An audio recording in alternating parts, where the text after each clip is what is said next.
Yes, so my name is Lake Giles. I'm the Director of Operations and Sales for Thinkspace. And our background is we are the leading website platform and solution for the jewelry industry. We work with over 500 retailers worldwide, as well as a good number of vendors and manufacturers and designers as well. And so what we wanted to put together for the Jewelry Ecomm discussion this week is we wanted to see what did jewelers do well last year during COVID, because there was a big gap. A lot of stores did very well, and they ended up performing much better in 2020 than they did in 2019. But there were some that were on the bottom. And so we wanted to find out, were there some consistencies in what kind of split those two groups apart from each other, so that we could give advice to our customers and so that we can also give recommendations to other retailers here at Jewelry Ecomm and elsewhere. So let me go ahead and first pull this up. This is actually provided by Centurion. They did a holiday sales index, and I think this is really illustrative of kind of the gap that that we did see talking with retailers and just doing our own research, that for 2020, a significant number of retailers, almost 50%, were up significantly for the year versus 2019. And you see, though, that there is, about a little under 20% of retailers were down for 2019. And when we talked with our own customers, we were happy to see that the majority of them were in that upper area. But for the few that did not perform as well, we wanted to see what advice could we give them? What lessons did we learn from the stores that were performing really well in 2020? Because we were seeing that a lot of the things that we learned are lessons that people are going to continue to apply in 2021 and beyond. So the first thing that we saw that was pretty consistent across the board with our retailers was focusing on local first.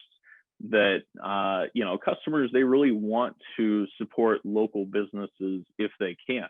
This has always really been true, and then during the pandemic that was especially true. And one of the ways that we saw that is that the majority of customers that people had that kind of kept their stores going, especially in the high performing stores, were returning customers and longtime customers. So finding ways to market to your existing audience is crucial. We've been saying for years to our customers that you need to have an email list that you cultivate. You need to have even a physical mailing address of your customers that come into your business, especially your top customers, kind of segmented out. Here are top customers. Here are anyone who's purchased from us. And then you have your regular, people who have not shopped with you yet. Maybe you're marketing by zip code. Maybe you're doing Google ads by geographic area. But you need to be marketing directly to your returning customers, since those are really the folks that are going to keep you in business, especially among the stronger stores. One of the other things that we saw that was important for local first, especially during the early days where things were locked down, is giving customers the opportunity to buy online, giving them, setting up e-commerce, giving people the opportunity to purchase through your website. A lot of the stores that were in kind of the difficult end of the spectrum last year that underperformed versus 2019, they didn't have e-commerce. They weren't marketing to their existing customers. They really kind of failed on those fronts. And, that hurts because customers want to see what you have. They want to shop with you. So trying to find ways to make it easy for them is really important. The other thing that we saw successful stores do last year was leveraging other technologies, things like SMS chat, that stuff like Podium. There are other solutions as well that are good, live chat, Zoom, FaceTime. I mean, we saw some stores really get creative last year because, you couldn't just rely on foot traffic to come into the store.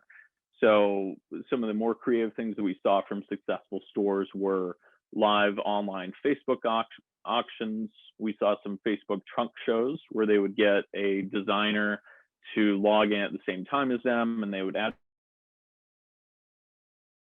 them and then do like a virtual sort of trunk show with customers. And same thing even with FaceTime bridal sales, like literally taking your phone and going and showing stuff to people in the cases. That works especially well if you already have rapport with the customer, if it's somebody that you have prior experience with.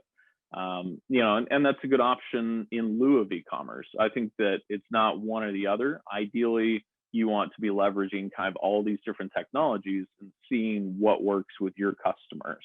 And that's pretty consistent with the stores that did well last year. I mean, it really was all about just making it easier for your customers to find what they wanted. And in particular, last year, it's, making them feel safe as well. The second thing that we saw that was consistent with stores that performed well in 2020 was competing on service and being creative. I mentioned a little bit of that in my last slide, but that was offering new things like contactless pickup. I'm sure a lot of you did contactless pickup with groceries or with Target or with other businesses. And a lot of the retailers that did well last year that were jewelry on our platform, they were doing pickup where you could, we saw different variations of that. Some people would let you call from outside the store and they'd bring it out to you and you just have to show ID. Other stores, they would be able to come in, but only by appointment or by phone. They would have to schedule it ahead of time. But that was really kind of an important step for a lot of retailers to take, especially during the lockdown. And I think that one of the lessons that a lot of people, even outside the jewelry industry, have discussed is consumer behavior is going to change from this. From the lockdown of last year, we still have probably several more months of it this year. And I can already tell you myself, I'm probably not going to buy the majority of my groceries in person ever again. That it's just really nice walking over to my computer, hitting add to cart. It adds all the old stuff that I purchased last time. And then I can just drive and pick it up later that day. That saves me a couple hours a week. It's convenience. And, we've seen that that's going to be influencing buying behavior, not just in everyday things like groceries, but with other products as well. So you need to make sure that you are thinking about what are these long-term buyer trends? What are we going to see that's going to change because of COVID? And are you going to be way behind, or are you going to try and get ahead of some of that and offer these things to your customers to see if they want to use it? One of the other things that's kind of interesting, we saw some of the successful stores offer last year was local delivery. That really depends on your market and your comfort level. Some stores only offered it to existing customers that they knew well, so it wasn't advertised on their website. But that really was effective for some of our stores. They closed a lot of deals where they were able to sell a nice piece of jewelry to a customer and just drive it out to them. And I don't think that one will really stick beyond COVID. That one we saw a lot of stores try for a few months during the initial lockdown when they were just trying to throw everything at the wall and try everything. But that shows you the kind of innovation of the stores that were successful. What they were willing to try to keep the money flowing in. I mentioned a little bit about this with online events.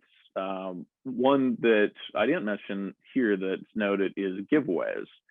Our company used to do social media marketing for retailers. We don't really do that anymore. It's mainly focused on websites.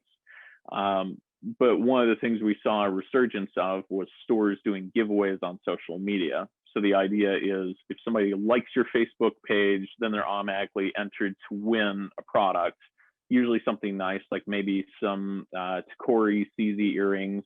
They're not too expensive for you, but they look really nice to a customer. And you can offer them, hey, you won these earrings. If you want to upgrade to a real diamond, then you just pay the difference for the stones.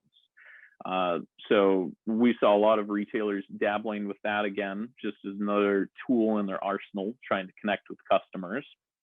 And there was a lot of success there too. The third thing that we saw that was consistent among successful retailers was thinking about your product mix. Now, if you look all the way back to 2008, when there was the market crash then, some stores reevaluated what they had in their store. What could they move? What was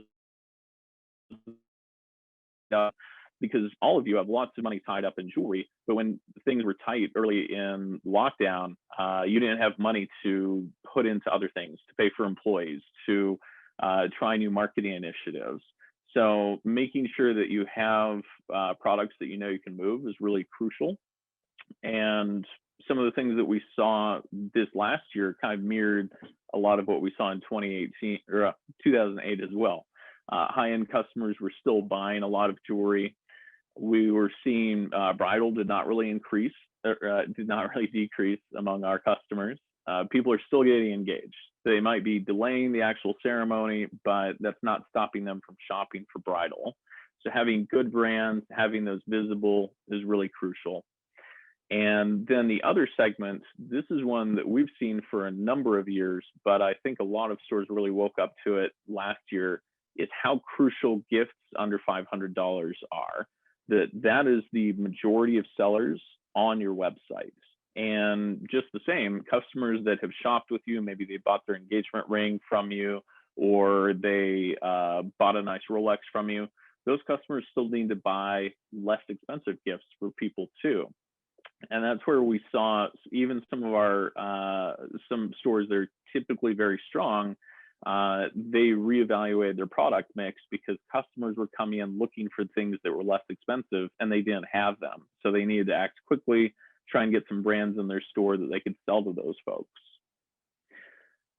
And we actually looked at a few different places for some data on what brands were successful in our system. And then we also want to look at other kind of reports as well. In-Store Magazine said that the top 3 jewelry brands last year were Gabriel, Solar, and Allison Kaufman, which aligns with what we were seeing in our system as well. Gabriel and Allison Kaufman are good bridal brands, and they both have some good fashion.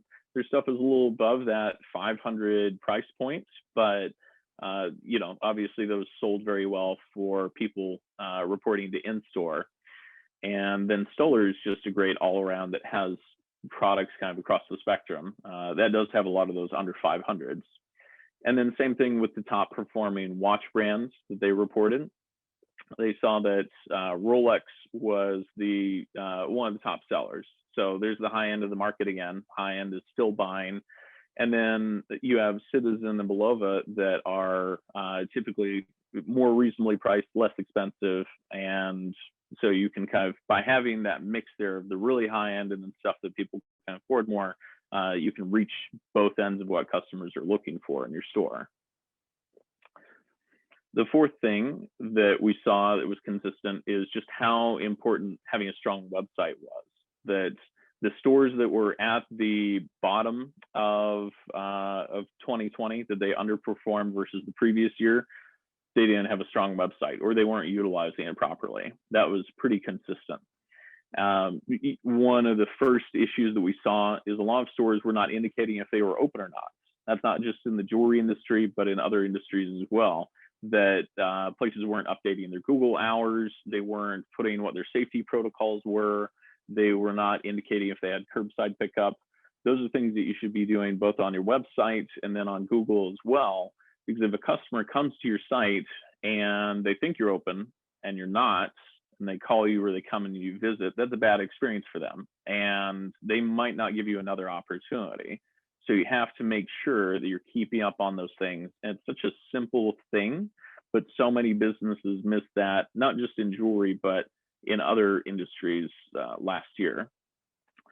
You know, you also need to update your website. If you're doing sales, you're doing events, you're doing creative things to try and reach your customers, you're offering curbside pickup, none of that's any good if you're only posting it on Facebook, as I know many retailers did. They're comfortable on Facebook, they know how to use it, and so they post everything there, but then they would ignore their website. And the majority of your customers are going to visit your website, and there's a much smaller percentage that visit your Facebook page. If you're not doing Facebook advertising, then roughly about 1% of your customers will see a post that you make on Facebook. So if you have 100 fans on Facebook and you post something, one of them will see that post.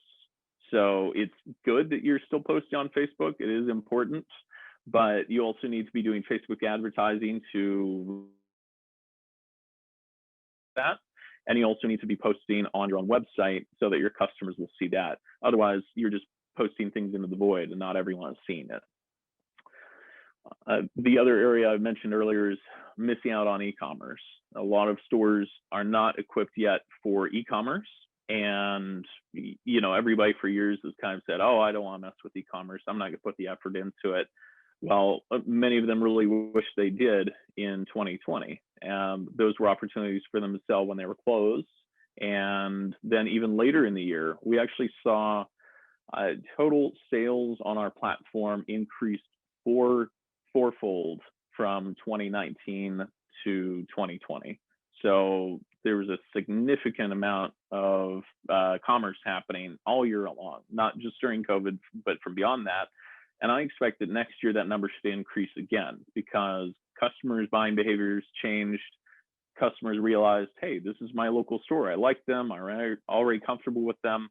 Why not just purchase from them online? There's nothing really stopping that transaction from happening digitally instead. So one of the other areas, this is kind of less technical, less exciting, but we find that a lot of stores that we talk to, they don't really think about their value proposition. They don't really think about showing off online. Why should a customer shop with you? And that's such a missed opportunity because customers really, they might visit a number of different jewelry websites. They're looking at you, they're looking at chains, they're looking at other local independents, they're looking at Blue Nile, James Allen. So you need to think about why should that customer shop with you? Is it that you have better service? Is that you have better quality craftsmanship? Is it that you have better prices? Whatever that is, you need to make sure that's front and center for your customers. And it often isn't. So many times I look at websites of retailers and think they haven't really thought about how they need to get that message to their customers. And unfortunately, that's a missed opportunity. And it's an area that really, if you can distill that down and put that on your site, that can help push you into that bracket where 2020 will be stronger than 2019. And so will this coming year as well. Pretty consistently saw the stores with the strong websites were the ones that grew last year. The ones that did not, it hurt them a lot because that's your home base. That's where customers come to look at who you are and what you sell before they come into your business. The exception is we have a few stores that are in really high foot traffic areas that customers don't look online much, but those are the exception rather than the rule. Most people want to look you up first before they spend money with you. So make sure that they like what they see. The next piece that we saw that we wanted to share was just how important digital marketing is. Digital marketing has been really important for a number of years. I know that most independent retailers have long relied on radio, TV, print, and I think those are all still very valuable. They're really important to have, but you can't neglect the return on investment with doing things like Google Ads and Facebook advertising, and especially email marketing. Email marketing is your least expensive form of advertising, and it's one of your most effective ones as long as you are crafting good messages and you have a good call to action. So going back to one of the first things we talked about, if you have a segmented list of here are your top customers, your regulars, and then here are customers that have bought from you once. Those are two great lists that you can do targeted messages to. Maybe your top customers, you're having a special event that's invite only, that's just for them, that has special pricing for those customers. And you actually send them a physical card, or you can email them a card that they have to print out with their own unique identifier. So this is something they have to bring in for this event to get that special discount. It has an air of exclusivity and it's exciting. It's a special price that no one gets access to.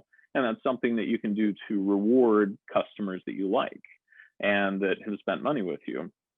Likewise, you can then email directly to people that anyone who's purchased from you once before. That's a good list to cultivate too. You can send specials, you can send coupon codes, you can do any number of different things, but the cost to do those email blasts is practically zero. You just have to have a decent email client system like MailChimp, Constant Contact. I mean, most of those are dirt cheap to use and they can be extremely effective. The other two that we recommend are Google Ads and Facebook Ads. Google Ads in particular is kind of the top one that we would recommend. Really what Google Ads allow you to do, if you're unfamiliar, is you can target a specific geographic area around your business, and anytime someone searches Google for any terms you want, jewelry stores, engagement rings, diamond engagement rings, whatever, your ad will show up at the top, and you will only have to pay money if they click on that ad. So if you create a compelling enough ad that the customer clicks on it and goes to your website, then you're spending money. If your ad didn't compel them to click on it, then you don't spend anything. And you can run those ads yourself. Google actually has a good option for you to DIY called Google Ads Express, or you can work with an agency, someone like us, and there are other good companies in the industry as well that offer Google Ads. And that's really crucial because it used to be, this is probably 7-8 years ago, when you would go to Google and you typed in, let's say, engagement rings, what Google would show on the first page is almost all local results. It would show a map and a bunch of local results and pretty much no ads. And you probably were showing up in that even for very competitive terms. Google Ads, so essentially you didn't have to pay anything and you would show up, get lots of traffic. Well, over time, Google has monetized their search engine more. So before, where it was 3 tiny ads at the top, now it's 4 massive ads that take up almost the entire first page of results. And instead of 10 local results taking up most of the page, now it's 3 local results. Sometimes those 3, it will even add in an ad as well.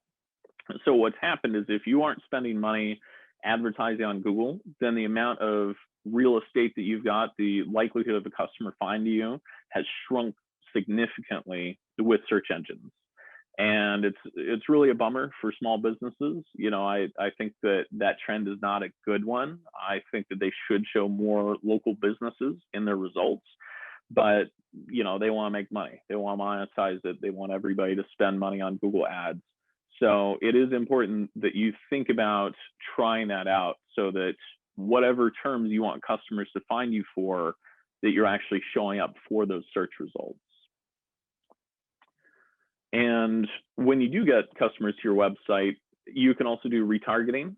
Retargeting is, it combines with Google Ads. It's kind of under the same umbrella. Essentially, a customer comes to your site, maybe they look at an item on your site and they leave. Well, retargeting will follow them with an ad. You can set it for a number of days, a number of weeks, number of impressions. There are all these different things that you can do. And it's really effective, especially if you're doing e-commerce, to keep reminding the customer of you, of your presence, of the product that they were looking at. And, you know, if you're already doing Google Ads, then it's fairly easy to add that into the mix as well. Coupon codes, that is, you know, really important for e-commerce as well. If you are trying to sell online, keep in mind that when you step into that realm, customers are going to compare you against, you know, the James Allens and the Alex and Anis and the whoever. And those companies, they do a lot of promotions. They do a lot of coupon codes and things like that. So it's important to consider using that for your business as well. You can't just, you know, leave everything at retail price all the time. Utilizing those and seeing what's effective on which brands can really be useful. And we saw a lot of our stores dabble with that last year and have some success. So one of the other challenges with building a website for an independent retailer is data. The main thing that retailers, the customers want to see when they come to your website is your jewelry. They want to see your products. They want to see your prices. And the challenge is, how do you get that onto your website? That's the struggle that so many retailers run into, because if you're doing it yourself, there are good options. Like I know a lot of stores are using Shopify, which is a great platform. The challenge with Shopify is you're having to add all the products to it yourself. They're not going to do it for you. So you're having to add those on, and then as they sell, you're having to remove them from your website. And it's just a constant game. So that's where we helped a lot of our retailers. We saw the stores that consistently sold very well in 2020 were the ones that automated that they took their point of sale system, their inventory system, like the Edge or ARMS or LogicMate, and they connected that up with their website. So all the products that they have in the store, they already have pricing in there, they already have the brand name, they have at least a basic description, they have metal types, they have a lot of info in there in the category. Why not have that all feed up to the websites? Have it be automated. So if something sells in your store, it automatically comes off of your website. That's really kind of the missing link for e-commerce for a lot of stores, is getting that help with data, because the jewelry industry is pretty much the only one I know of that doesn't have that automation in place kind of regularly. And that's why most of the stores that we talk to don't have e-commerce, is because they haven't set up that automation. It's so much manual work unless you do some sort of automation. So customers, they want to see your products, they want to see your prices. So it's kind of mandatory now. You have to do that. It's important to have that on your site. The last piece that we saw is, in general, the stores that we saw that were really successful in 2020 were the ones that had good partners. And that comes in a variety of forms. We saw people that had good internal marketing team members that handled things. They were coming up with marketing ideas, they were doing email blasts, they were contacting customers, they were interfacing with agencies. If your store is large enough to have a good internal marketing team member, then that's really valuable. It's important that you consider finding somebody good to do that. Pretty consistently, the stores that had a good internal marketing person performed much better than ones that did not have anyone in there as a marketing department. There are also web companies like us that can help you with the website and with automating. There are great marketing companies out there. I'm sure if you've attended any of the other talks today, you've heard from a few of them. One of my favorites is Bottom Line Marketing. They work with a lot of the big stores in the industry, and they do an excellent job. They can help you budget and guide and figure out, do you want radio? Do you want TV, print? What mix do you want? And they help create and run it for you. So, I would say, again, looking at the data of who did great last year and who did not do as well, we knew that if they're working with certain agencies, they probably were doing very well in 2020. It was pretty consistent. Whereas if you're doing it entirely on your own, then it's a little bit more of a coin toss. How much time, how much energy do you have to take care of all these different marketing things for your business? For some stores, that can be pretty challenging. The other thing I wanted to share, so those were kind of the 7 main things that we saw, the consistencies among the businesses that we talked to that were successful last year. Also wanted to share with you some numbers with online sales. So In-Store Magazine reported that the majority of jewelers started selling online last year. And it might have just been a few transactions, dabbling with selling via Facebook, selling on eBay, trying other channels, but they all, the vast majority of retailers in 2020 tried out selling online, which I think is great, because you have to start somewhere, and it's important to do a few transactions and start to learn. On our platform in particular, we saw that the average purchase was around $350. So it's under that $500 gift price range. I don't think you're going to see a ton of people buying expensive engagement rings online. They want to shop for that in person. It's something very personable. It's something that's a big milestone. It's really exciting for them. So the good news is you guys are mostly insulated from online businesses for a lot of these sales, because customers still want that in-person experience if they can get it. But that being said, when they have that relationship with you, when they know who you are, they're very comfortable buying things that are under $500 online. We saw a lot of transactions with that. So on our platform, we saw, over 3 million in sales spread across the retailers that were doing e-commerce. And the average store sold about $10,000 online. It doesn't sound like a whole lot, but that also was an indicator of how many new stores were selling online on our system last year. People that never tried e-commerce, they didn't know what they were doing yet. They were just trying to figure it out. So they started selling a little bit. And we did have several stores that were over that $250,000 online. We had a few that were in the $500,000 range as well. So, those businesses, they had to start at zero. They started, had their first few sales online. They had a year with 10,000, with 20,000 online, and they learned and they improved their system. They improved their website. They automated, they changed their marketing, and now they're growing it to $250,000, $500,000. I think we all would like to do an extra quarter, $500,000 business online. That's, nothing to scoff at for sure. And the largest individual item we saw sell on our platform last year was just shy of $27,000. So there is a market for some of these high-end items online. I don't think that is going to be something that people should aim for, unless you have a really unique product that people will come and purchase from you for. Those items are more likely to be estate items, one-of-a-kind pieces, something that's really cool that they can't buy in store somewhere down the street. That they know maybe you have a special item that they need to purchase from you rather than wait and miss out on. But that's not going to be everything. Really, gifts is where we saw the majority of retailers making progress. So, final thoughts. I know this coming year is not going to be like 2020. It's definitely not. But these digital suggestions, these lessons, these aren't new. We've talked about trying to sell price point stuff for a long time online. We've encouraged our retailers to do e-commerce. We've really pushed on kind of all these topics, almost all these lessons that we learned. It's kind of a confirmation of things that we had already been encouraging stores to do. So, I hope that you can take a few of these lessons, apply them to your store, and figure out which ones you want to tackle first.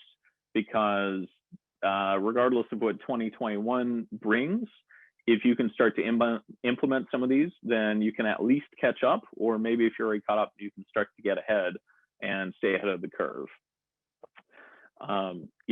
Really, as I mentioned, a lot of stores, they hadn't been prioritizing digital, and looking at what happened last year, I think woke up a lot of stores to that.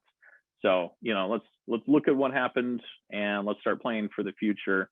And I'm confident that all of your stores can be successful online, and that you can utilize kind of what we've seen from this last year to have a really strong 2021. So from here, Mike, I think, are we opening up for them to type in questions? You have a couple questions already.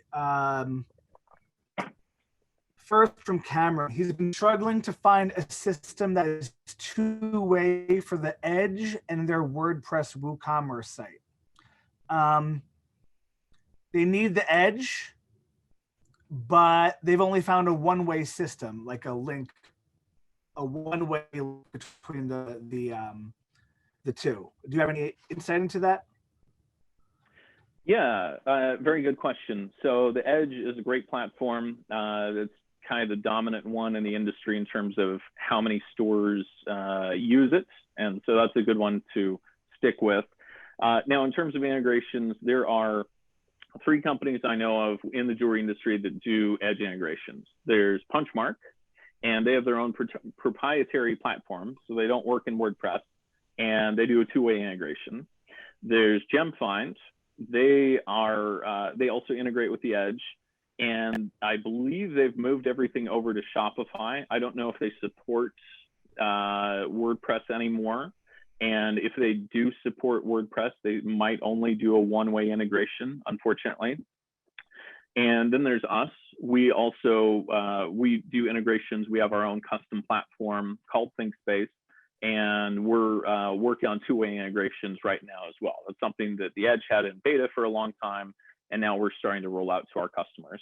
So if you're absolutely married to the Edge and to WordPress, then you should talk with GemFind, see if they offer a 2-way integration. I don't know. I don't think they do. What you may end up having to do is either switch to Shopify with GemFind, switch to our platform with us, or switch to Punchmark. Or you could look and try and find a local developer who could help build that bridge that could build it custom for you. Right on. Any other questions? We got some time. Lake is here to answer whatever you guys got.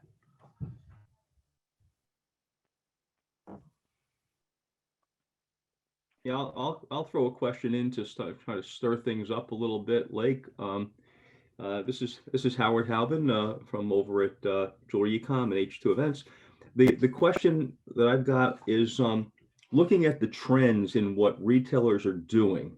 Okay, aside from the fact that everybody is starting to try to sell online more and more, some are further down the road and doing a much better job.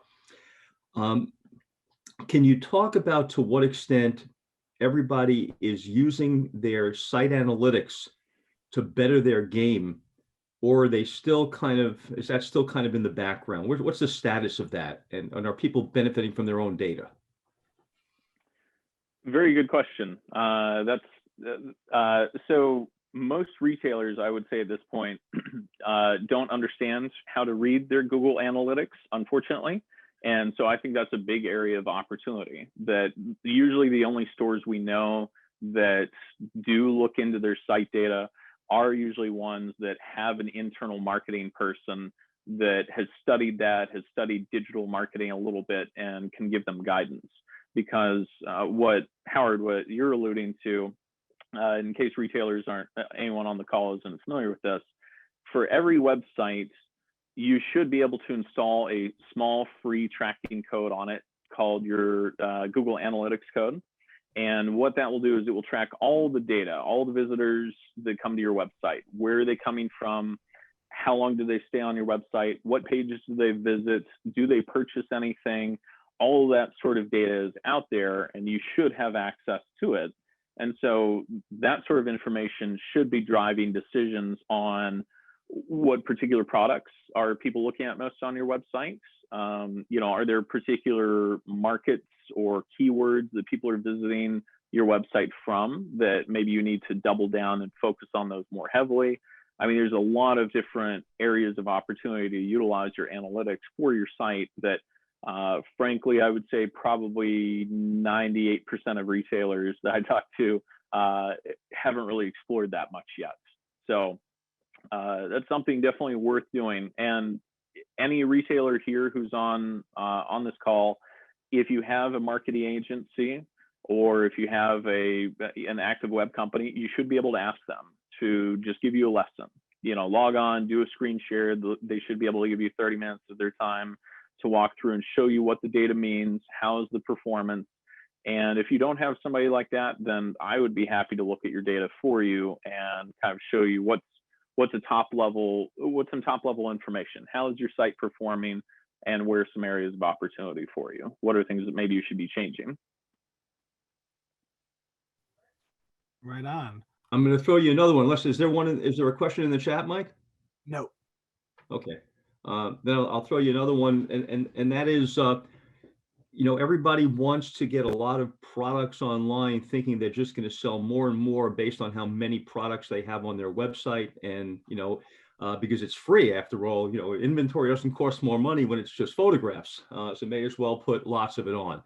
What's your philosophy about that, and what works best in arriving at that $3.2 million that your people achieved last year? Right, that's a good question. I think one of the common challenges that retailers ran into last year, looking at, again, who was successful and who was not, even just among our retailers, what separated a store that sold $500,000 versus one that sold 30 or 40,000. And one of the things that was consistent is the stores that sold a lot more, in some ways, they pared down some of that data. They were a little bit more withheld on showing everything off on their site, because let's say if you're trying to sell gifts under $500, if a customer comes to your website and they say, okay, I'm shopping for a gift for my wife, I want to buy something nice for Valentine's Day. If they click on pendants and everything they see on the first page is $3,000 to $5,000, they're going to leave. They're going to think, wow, okay, this is representative of the price point of products on this website. This is way out of my range. So two of the things that need to help increase your sales online are, one, you need to make it easy for customers to navigate to the products they want to buy. So maybe a menu, rather than just saying pendants and then boom, dropping them into all the pendants, maybe it says shop by price, pendants under 250, pendants under 500, pendants under 1,000, whatever. And so by giving that sort of drop down, that helps drive customers directly to their price point and what they're looking for. And then even again, before that, you know yourself what products sell generally better in your store. You want to make those more visible to your customers. You know, feature those, put those on the first page of your results, rather than having to have a customer dig through pages and pages and pages before they see products that you know might sell online. So having a lot is good, but you still have to put in effort to kind of tailor what customers are seeing and how quickly they can find the right items. And what about delivery? Okay, if you've got a lot of items on your site that you don't actually have in inventory, and you're not even sure if the vendors have it in inventory, you just have pictures. What are you finding now that e-commerce is starting to really grip the industry as a need? What are you finding is becoming more and more important to the consumer? Are people trying to back away from, I've got everything, but I'm not sure if I really have it, and get down to what they really can deliver? Right. Very good question. So, I think for us, we kind of see a split between two types of retailers on our platform. There are retailers that don't sell online, and those retailers, they're fine with turning on the whole catalog for every brand and saying, okay, I have all these items from Alice Kaufman, I've got all these from Benchmark. Maybe they don't have them in stock, but it's not a horrible experience for your customer if they're just browsing what you have, because you can special order it, you can get it in, you can schedule a showing for them to check it out, or you can show them something similar to what they want. That experience, though, is very different when you switch over to actually selling online. That if you are turning on products for purchase on your website, it is important that you have a higher level of certainty that that product can get to that customer soon. That could take the form of perhaps, if you want to sell Benchmark rings on your site, contact the owner of Benchmark, talk to AJ and say, how quickly can you drop ship these to my customers? If somebody buys this wedding band, can you ship it straight to them, or can you get it to me quickly so I can get it to them? It's important that you have those conversations with your brands, because if you just turn everything on, customers are going to get upset when they order something and you say, oh, it's going to take 5 to 6 weeks for me to get that to you.